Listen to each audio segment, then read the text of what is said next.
ಕಾಲಿಟ್ಟಿದೆ. ಬಹಳ ಯಶಸ್ವಿಯಾಗಿ ಹೋರಾಟ ಮುನ್ನಡೀತಾ ಇದೆ. ತಾವೆಲ್ಲ ನೋಡಿರ್ಬೋದು ಮಾಧ್ಯಮಗಳಲ್ಲಿ. ಇವತ್ತು ಬಹಳಷ್ಟು ರಸ್ತೆ ರೋಕನ್ನು ಮಾಡಿ ಒಂದು ಯಶಸ್ವಿಯತ್ತ ನಮ್ಮ ಹೋರಾಟ ಮುನ್ನಡೀತಾ ಇದೆ. ಈಗಾಗಲೇ ಈ ಗುಡುಗು ಸರ್ಕಾರಕ್ಕೆ ಮುಟ್ಟಿದೆ, ಬಹಳ ಚರ್ಚೆಯಲ್ಲಿ ನಡೀತಾ ಇದೆ. ದಯವಿಟ್ಟು ಎಲ್ಲರೂ ಕೂಡ ನಾನ್ ಯುಜಿಸಿ ಅನ್ನದೇ ಭೇದ ಭಾವ ಮಾಡದೆ ನಾವೆಲ್ಲರೂ ಕೂಡ ಹೋರಾಟವನ್ನು ಮಾಡಿದ್ದೇವೆ. ಈ ಮಟ್ಟಕ್ಕೆ ಬರಬೇಕಾದ್ರೆ ದಯವಿಟ್ಟು ಎಲ್ಲರೂ ಕೂಡ ಈ ಹೋರಾಟಕ್ಕೆ ಬರಬೇಕಂತೇಳಿ ಈ ಮೂಲಕ ತಮ್ಮಲ್ಲಿ ವಿನಂತಿಸ್ಕೊಳ್ತೇನೆ. ದೂರದಿಂದ ಬಂದಂಥ ಎಲ್ಲ ಅತಿಥಿ ಉಪನ್ಯಾಸಕರಿಗೂ ವಸತಿ ವ್ಯವಸ್ಥೆ ಮತ್ತು ಊಟದ ವ್ಯವಸ್ಥೆ ಶ್ರೀಮಠದಲ್ಲಿ, ತೋಂಟದಾರ್ಯ ಮಠದಲ್ಲಿ ವ್ಯವಸ್ಥೆ ಮಾಡಲಾಗಿದೆ. ದಯವಿಟ್ಟು ಎಲ್ಲರೂ ಕೂಡ ನಾಳೆ ದಿವಸ ಹೆಚ್ಚಿನ ಸಂಖ್ಯೆಯಲ್ಲಿ ತಾವು ಬರಬೇಕಂತೇಳಿ ಈ ಮೂಲಕ ತಮ್ಮಲ್ಲಿ ನಾನು ಮತ್ತೊಮ್ಮೆ ವಿನಂತಿ ಮಾಡ್ಕೊತೇನೆ. ಜೈ ಭುವನೇಶ್ವರ್. ಸರ್ಕಾರ ಇಲ್ಲಿ ಯಾವ ಮಾನವೀಯತೆಯನ್ನು ನಮಗೆ ತೋರಿಸ್ತಾ ಇದ್ದಾರೆ. ನಾವೇನು ನಮ್ಮ ಮಕ್ಕಳನ್ನ ಫಾರಿನ್ ಕಳಿಸಿ ಎಜುಕೇಶನ್ ಮಾಡಿಸೋದಿಕ್ ನಿಮ್ಮನ್ನ ಕೇಳ್ಕೊಳ್ತಾ ಇಲ್ಲ. ಬಂಗ್ಲೆ ಮೇಲೆ ಬಂಗ್ಲೆ ಕಟ್ಟಿ ನಾವು ಮನೇಲಿ ಇರ್ಬೇಕು ಅಂತ ಕೇಳ್ತಾ ಇಲ್ಲ. ಬೆಂಚ್ ಕಾರಲ್ಲಿ ಓಡಾಡ್ಬೇಕು ಅದಕ್ಕೆ ನಮಗೆ ಕೆಲಸ ಕೊಡಿ ಅಂತ ನಾವು ಕೇಳ್ತಾ ಇಲ್ಲ. ನಮ್ಮ ಮಕ್ಕಳು ಹೊಟ್ಟೆ ತುಂಬಿಸೋಕೆ, ನಮ್ಮ ಮಕ್ಕಳ ಭವಿಷ್ಯವನ್ನು ರೂಪಿಸೋದಿಕ್ಕೆ ನಾವು ಈ ಕೆಲಸ ಬೇಕು ಅಂತ ಕೇಳ್ತಾ ಇದೀವಿ. ಹೊರತಾಗಿ ಯಾರು ಕೂಡ ಇಲ್ಲ ಆಡಂಬರ ಜೀವನ ನಡೆಸಕ್ ಕೇಳ್ತಾ ಇಲ್ಲ. ಇದು ಯಾಕೆ ಸರ್ಕಾರಕ್ಕೆ ಅರ್ಥ ಆಗ್ತಾ ಇಲ್ಲ? ಇಷ್ಟು ಜನರ ಜೀವನವನ್ನ ಹಾಳು ಮಾಡಿ ಅವ್ರನ್ನ ಬೀದಿಗೆ ತಂದು ಅವ್ರ ಕುಟುಂಬವನ್ನ ಹಳಸಿ ನೋಯಿಸಿ ಅದ್ರ ಮೇಲೆ ತಮ್ಮ ಹಕ್ಕನ್ನು ಚಲಾಯಿಸ್ತಾ ಇದಾರೆ ಅಂದ್ರೆ ಇವ್ರಿಗೆ ಇನ್ನೇನು ಬೇಕು ಹೇಳ್ರಿ? ಎಷ್ಟು ಜನರ ಜೀವನ ಬೇಕು? ಎಲ್ಲರೂ ರೆಡಿ ಇದ್ದಾರೆ, ಅವ್ರವ್ರ ಜೀವನ ಕೊಡಕ್ ರೆಡಿ ಇದ್ದಾರೆ. ಅವ್ರ ಸರ್ ನಿನ್ನ ಪೆಟ್ರೋಲ್ ಹಾಕೊಳಕ್ ಹೋಗಿದ್ರು, ನಾನ್ ಚಾಕು ಹಿಡ್ಕೊಂಡಿದ್ದೆ. ಯಾಕೆ ಹಿಡ್ಕೊಂಡಿದ್ದೆ? ನಾನ್ ಮಾಡ್ಬೇಕು ಹೋಗ್ಬೇಕು ಅಂದೆ. ನಾವು ಉಪದೇಶ ನಮ್ಮ ಮೇಡಮ್ ಎಲ್ಲರೂ ತಡೆದ್ ನಿಂತರು. ಬೇಡ ಬೇಡ, ಒಂದ್ ಜೀವ ಹೋದ್ರೆ ಬರಲ್ಲ ಅಂತೇಳಿ. ಹೌದು, ನನ್ ಮಕ್ಕಳು ಬರ್ತು, ನನ್ ಮನೆ ಬರ್ತು, ನಾನು ನಿನ್ನ ಆ ಪರಿಸ್ಥಿತಿಗೆ ನಾನು ರೆಡಿ ಆಗಿದ್ದೇನೆ ಅಂದ್ರೆ ಅಂತ ಪರಿಸ್ಥಿತಿ ಇಲ್ಲಿ ಇರ್ಬೇಕಂತ ಎಲ್ಲರ ಮನೆಯಲ್ಲೂ ಇದೆ, ಎಲ್ಲರ ಮನೆಯಲ್ಲೂ ಇದೆ. ಅವ್ರು ಯಾರು ಕೂಡ ನಿಮಗೆ ಅರ್ಥ ಆಗ್ತಾ ಇಲ್ಲ. ಎಲ್ಲಿದೆ ಈ ಸರ್ಕಾರ? ಎಲ್ಲಿದೆ ಮೇಡಮ್? ಬಾಕಿನ ಕಸ್ರಿ ಅವ್ರನ್ನ ಆಕೆ ನಾವು ನಮ್ಮ ಪರಿಸ್ಥಿತಿ ಹೆಂಗಿದೆ, ಹೆಣ್ಮಕ್ಳ ಪರಿಸ್ಥಿತಿ ಎಷ್ಟಿದೆ?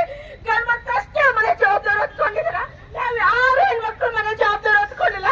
ನಮ್ಮ ಮನೆ ಜವಾಬ್ದಾರಿ ನಮ್ಗೆ ಎಷ್ಟಿದೆ ಅಂತ ನಿಮ್ಗೆ ಗೊತ್ತಿದೆ ಮೇಡಮ್? ನಿಮ್ಗೆ ಗೊತ್ತಿದ್ಯಾ? ಎಸಿ ರೂಮ್ ನಲ್ಲಿ ಕುತ್ಕೊಂಡು ಕಾಫಿ ಕೊಡ್ಕೊಂಡು ನಕ್ಕಂತ ಮಾತಾಡಿ ಆರ್ಡರ್ ಪಾಸ್ ಮಾಡ್ತೀವಿ. ನಿಮಗೆ ಯಾರು ಗೊತ್ತಾಗಲ್ಲ ಮೇಡಮ್? ಬನ್ನಿ ಮೇಡಮ್, ನೀವು ಬನ್ನಿ. ನಮ್ಮ ಹಾಗೆ 30,000 ರೂಪಾಯಿಗೆ ಓದಲ್ಲ 8,800 ರೂಪಾಯಿಂದ ಕೆಲಸ ಮಾಡಿದ್ದಾರೆ. ಎಷ್ಟೋ ಜನ ಉಪನ್ಯಾಸಕರಿದ್ದಾರೆ. ಅವ್ರು ಬಂದು ಕೇಳ್ರಿ ಮೇಡಮ್, ಈಗ ಅವ್ರ ಜೀವನ ಹೇಗಾಗಿದೆ ಅಂತ ಕೇಳಿ. ಅಲ್ಪ ಸ್ವಲ್ಪ ಇವತ್ತು ನಮಗೆ ಗೌರವ ಸಿಗ್ತಾ ಇದೆ ಅಂತಂದ್ರೆ ನಾವು ಇಷ್ಟು ದಿನ ಮಾಡಿರ್ತಕ್ಕಂಥ ನಮ್ಮ ಉಪನ್ಯಾಸ ಮೇಡಮ್ ದಾರಿಯಲ್ಲಿ ಹೋಗ್ತಾ ಇದ್ರೆ ಎಲ್ಲರೂ ಕೂಡ ನಿಂತ್ಕೊಂಡು ನಮ್ ನಮಸ್ತೆ ಮಾಡ್ತಾರೆ ಅಂದ್ರೆ ಅದಕ್ಕೆ ನಾವು ಮಾಡಿರ್ತಕ್ಕಂಥ ಪಾಠ ಮೇಡಮ್. ಇವತ್ತು ನೀವು ಏನ್ ಹೇಳ್ತೀರಲ್ಲ, ಕ್ವಾಲಿಟಿ ಕ್ವಾಲಿಟಿ, ಬರೀ ಎಸಿ ರೂಮ್ ನಲ್ಲಿ ಕುತ್ಕೊಂಡೆ ಕ್ವಾಲಿಟಿ ಸಿಗಲ್ಲ ಮೇಡಮ್. ಬನ್ನಿ ಮಕ್ಕಳು ಮುಂದೆ ನಿಂತ್ಕೊಂಡು ನೋಡಿ ನಮ್ಮನ್ನ ಹೇಗೆ ಗುರುಸ್ತಾರೆ ಅಂತ. ಅದು ಮೇಡಮ್ ಶಿಕ್ಷಣ ಅಂದ್ರೆ. ಇವತ್ತೇನು ರೂಲ್ಸ್ ಅದು ಇದು ಅಂತ ಹೇಳ್ತೀರಲ್ಲ, ನಿಮಗಿದು ಅರ್ಥ ಆಗ್ತಾ ಇಲ್ಲ. ನಮ್ ಜೀವ ಕೊಡೆ, ನಮ್ಮ 6,000 ಜನ ಹೆಣ್ಮಕ್ಳ ಮನೆ ಹಾಗೂ ಉಪನ್ಯಾಸಕರ ಮನೆ ಜವಾಬ್ದಾರಿ ಎಲ್ಲ ನಿಮ್ಮ ಮೇಲಿದೆ. ನಾಳೆ ಏನೆಲ್ಲ ಆದ್ರೆ ಅದಕ್ಕೆ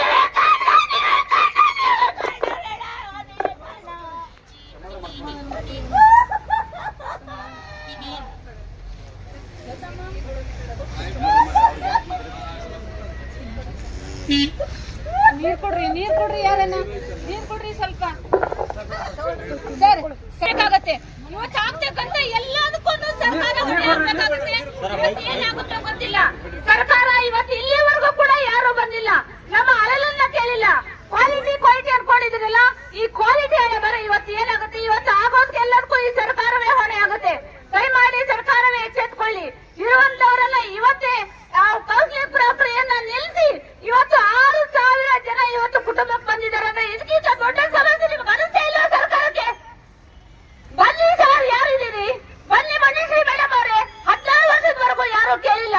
ನಾನು ಈ ಜೋಡಿಯಾಗಿ ಕೆಲಸ ಮಾಡಿದ್ದೀನಿ, ಲ್ಯಾಬ್ ವರ್ಕ್ ಮಾಡಿದ್ದೀನಿ. ಆಮೇಲೆ ಎ ಗ್ರೇಡ್ ನಿಮ್ಗೆ ಧೈರ್ಯ ಇದೆ, ಇಲ್ಲಿ ಬಂದು ಮಾತಾಡಿ ಮೇಡಮ್. ಇವತ್ತಿನವರೆಗೂ ಯಾವ ಗವರ್ಮೆಂಟ್ ಅವರು ಯಾವ ಇಲಾಖೆಯವರು ಇಲ್ಲಿ ಬಂದಿಲ್ಲ. 6,000 ಜನ ಕುತ್ಕೊಂಡಿದ್ದು ಇನ್ನು ನಿಮ್ ಕಳ್ಳಿ ಕಾಣ್ತಾ ಇಲ್ಲ. ಇವತ್ತು ಆಗ್ತಾ ಇರೋ ಎಲ್ಲ ಹೊಣೆಗೆ, ಇವತ್ತು ಆಗ್ತಾ ಇರುವಂತ ಎಲ್ಲ ಇವುಗಳಿಗೆ, ಆ ಸಾವುಗಳಿಗೆ, ನೋವುಗಳಿಗೆ ಎಲ್ಲ ಕಾರಣ ಆಗ್ತಾ ಇದೆ.